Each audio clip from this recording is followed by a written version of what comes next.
조합제TV 시청자 여러분 안녕하십니까. 2020년 2월 29일 오전 11시 22분입니다. 질병관리본부는 오늘 오전 9시 기준으로 우한 코로나, 학명으로는 코로나19입니다. 확진자가 밤새 594명이 추가로 발생해가지고 국내 전체 확진자 수는 2,931명이 되었습니다. 2,931명입니다.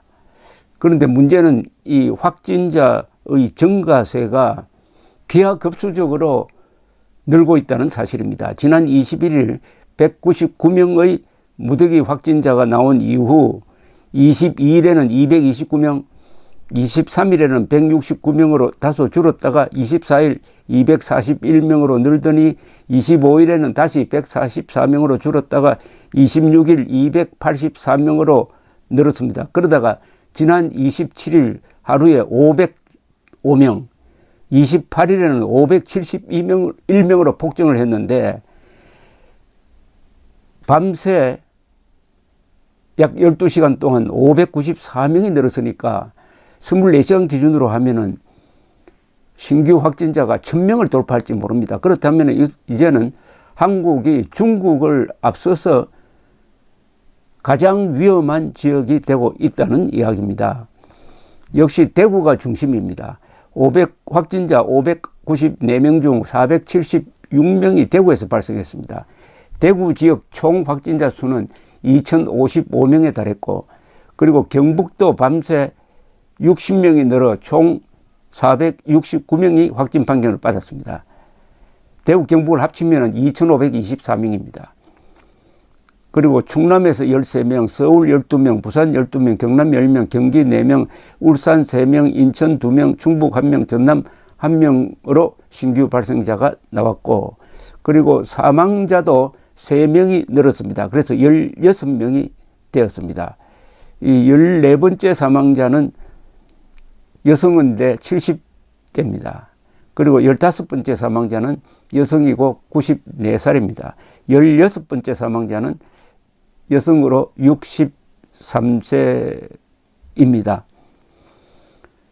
이제 문재인 정권에 있어서 재앙이 닥쳤습니다. 이 재앙은 세월호 침몰이나 메르스 사태와 비교할 수 없을 정도로 크고, 이 정부라고 제가 부르지 않겠습니다. 열심히 지금 일하고 있는 정부나 공무원이 아닙니다. 정권입니다. 권력을 잡은 자들이죠. 이 정권, 문재인 정권, 그 핵심에는 친중, 친북, 사대주의자들이 앉아 있습니다.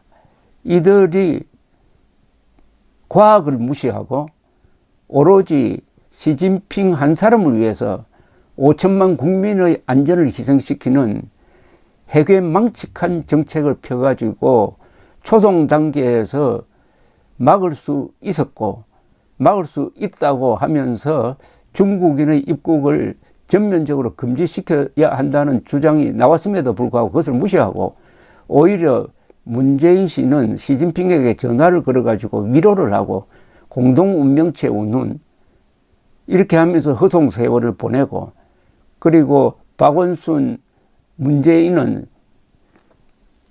박근혜 때보다 우리가 훨씬 잘한다는 무슨 농담 따먹기 비슷한 일을 하고, 그리고 문재인 대통령은 곧 끝날 것이다 라고 안심시키는 이런 수작을 하는 사이에 이런 재앙이 닥쳤습니다. 이 진행 과정이 세월호 침몰과 흡사합니다. 세월호가 왜 침몰했습니까? 선장 때문이죠. 지금 대한민국의 선장은 누굽니까? 문재인 대통령 아닙니까? 어떤 유사점이 있느냐? 불법을 저질렀습니다. 이준석 선장은 실제 화물을 한 1,100톤 실어야 되는데 그 2배를 실었어요. 그리고 발라스트 물을 빼버렸습니다.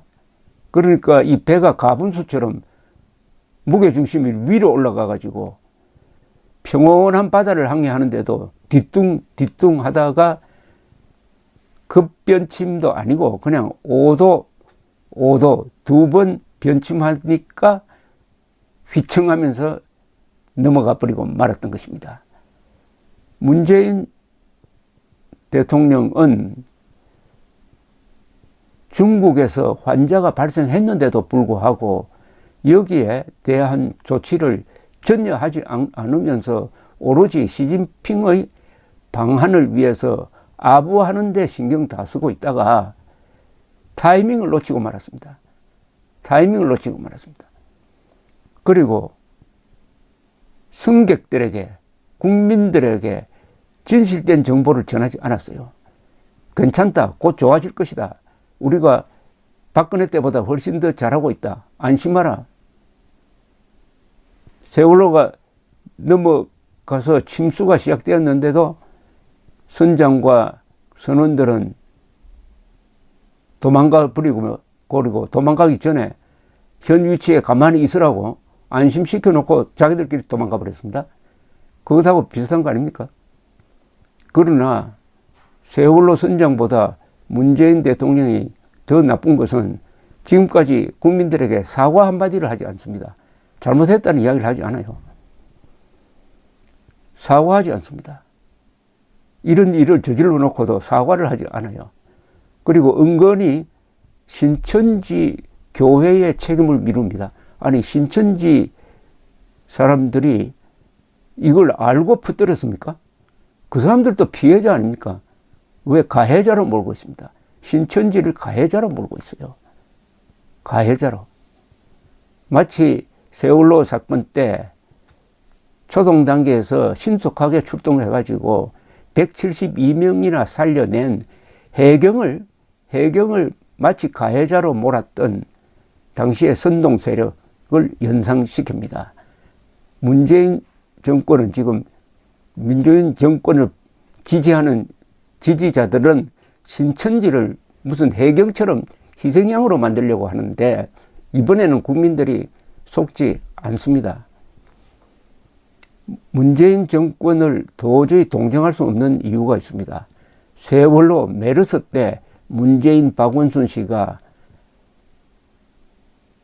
당시에 박근혜 정부를 상대로 어떤 말을 쏟아내었는지 그걸 검색을 해가지고 그것만 추려가지고 지금 문재인 박원순 씨에게 돌려주어야 합니다. 문제는 이 사건의 출발점이 어디에서 나오느냐 하면은 문재인 정권의 사회주의적, 계급투쟁론적 이상한 가치관에서 나오는 것입니다. 이 가치관은 뭐냐 하면은 권력을 잡고 권력을 유지하기 위해서는 수단 방법 가리지 않는다. 그 중에서 특히 선동을 제일 중요하게 생각합니다. 선동, 국민들을 속이는 겁니다. 선동. 선동하기 위해서는 이 공동체를 분열시키는 것도 과감하게 합니다. 자, 선동을 하려면은 제약 조건이 있어요. 법이라는 제약이 있습니다. 그 다음에 진실이라는 제약이 있어요. 그 다음에 과학이라는 제약이 있습니다. 이 문재인 정권은 법치, 진실, 과학을 깡그리 무시하면서 선동과 권력으로 검찰, 경찰을 앞세워 가지고 그리고 아주 부하처럼 된 법원, 선관위, 그리고 헌법재판소 이런 것들을 앞세워 가지고 진실, 법치, 과학을 파괴해 갔습니다. 그러나 먹혔어요. 왜 먹혔느냐? 거기에 동조하는 세력이 있었습니다. 지지하는 세력이 있었어요. 속아 넘어가는 세력이 있었어요. 그리고 국내에서 하니까 이게 국제적으로 검증할 방법이 없습니다. 그런데 이번 코로나 사태는 이게 먹히지 않습니다. 코로나를 상대로 문재인 정권이 우리 국민을 상대로 했듯이 속임수를 펴고 거짓말하고 해도 코로나 바이러스가 알아서 깁니까? 안 되잖아요. 과학에 도전했다가 과학으로부터 반격을 받고 있습니다. 반격을 당하고 있습니다. 그 다음에 두 번째, 중국에 대한 저자세입니다. 중국에 대한 굴종입니다. 원래 이 대한민국의 좌익 세력은 친 김일성 그리고 친 중공이에요. 그러니까 폭압 세력을 숭배하니까 폭압 세력 앞에서 작아지죠. 이런 사태가 오면은 당장 중국에 항의를 하고 중국으로부터의 유입 인구를 차단하는 행동을 초창기에 했었어야 하고, 감면 부분에 전문가들이 제일 먼저 주장한 게 중국 사람 막는 것이었습니다.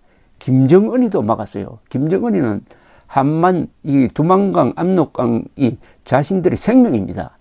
이걸 통해서 제재가 가해지는데도 불구하고 중국과 밀무익을 해서 먹고 사는데, 이 김정은까지도 막아버렸습니다. 자, 문재인 정권은 중국 시진핑 눈치를 보다가 결국 대한민국 국민 5천만의 안전을 희생시키고 있습니다. 친중 사대주의의 파탄이고 계급투쟁론적 가치관의 파탄입니다. 이것은 어디서 나왔느냐? 이념에서 나왔습니다. 그러나 사회주의자들 가장 무능합니다. 계급투쟁론자들이 사람을 속이고 포갑하고 그리고 권력을 쟁취하고 유지하는 데는 유능하지만은 이런 재앙에 대처할 때는 가장 무능합니다. 왜냐하면 국가기관을 합리적으로 과학적으로 운영하는 습관이 되어 있지 않습니다. 소련이 왜 무너졌습니까? 소련이 80년대에 체르노빌 원전사고에 대처할 때 완전히 중구난방이 되었습니다. 그때 비로소 소련의 무능함이 폭로가 되었습니다.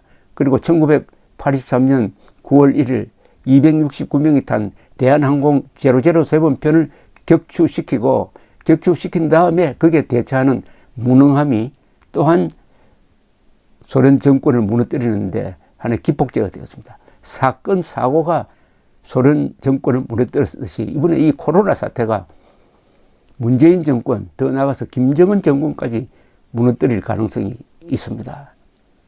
사람을 잡아넣고 속이고 하는 데는 유능하지만은 재앙에 대처하는 데는 무능하다. 사실, 법, 과학을 무시하는 계급투쟁론자에게 바로 재앙이 가해지는 것입니다. 어쨌든 문재인 정권이 이런 위기를 또 극복하기 위해서 우리 상상할 수 없는 짓을 꾸밀지 모릅니다. 상상하는 짓. 선장이 자기 배에 불을 질러 놓고 혼자서 구명정 타고 달아나는 세월호 선장이 변장을 해가지고 탈출을 해가지고 선장이라고 신문도 밝히지 않고 도망가 버리는 그런 상황이 오지 않는다고 볼 수 없습니다. 이제 국민이 문재인 씨를 잘 감시해야 됩니다. 국민은 주권자입니다. 문재인은 모성입니다. 감사합니다.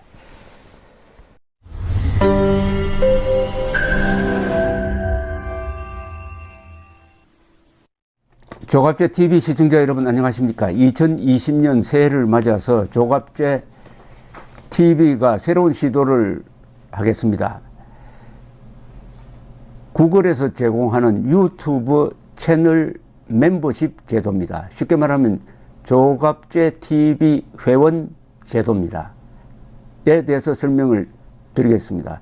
벌써 조갑제 TV 구독자가 35만 명을 넘어섰습니다. 아이슬란드 인구와 같게 되었으니까 앞으로 이 커뮤니티를 활성화하고 상방향 소통을 강화하기 위한 제도입니다. 구독 버튼 옆에 있는 가입 버튼을 눌러주시기 바랍니다. 이 채널 멤버십 제도는 유료입니다. 유료인데 등급을 세 등급으로 나누어서 특혜를 드리는데 구별이 있습니다. 조갑제 TV 첫째 친구, 월 12,000원 내시는 분들을 친구라고 부르기로 했습니다. 이분들에게는 회원 전용 동영상을 제공을 합니다. 별명을 조갑제가 답한다라고 했습니다. 논란이 되는 사실 등에 대해서 저에게 질문을 해주시면은 제가 성실하게 답을 하는 동영상입니다. 그 다음 등급이 동지입니다. 동지는 월 3만 원 내시는 분입니다. 동영상을 선공개하는 혜택을 추가하기로 했습니다. 앞에 회원 전용 동영상은 기본적으로 받으시는 것이고, 동영상 선공개, 미리 궁금한 동영상을 보실 수 있도록 하겠습니다. 세 번째가 월 6만 원 내시는 분들을 전우라고 이름을 붙였습니다. 이분들에게는 친구, 동지들이 누리는 혜택 플러스 이 전우에 가입하신 분들의 성함을, 물론 필명이겠죠, 언급을 하고 조갑제의 교양 강좌 동영상을 보실 수 있도록 하겠습니다. 단연간의 취재 경험을 토대로 한국 현대사의 비화라든지 세계사 산책, 여행 가이드 등 깊이 있는 정보를 제공하도록 하겠습니다. 그리고 친구, 동지, 전우 분들에게는 배지가 제공됩니다. 여러분들의 성함 옆에 붙어서 색깔이 바뀝니다. 한 달, 두 달, 6달 이런 식으로 회비를 내는 기간에 따라서 색깔이 바뀌는 디지털 배지를 제공해 드립니다.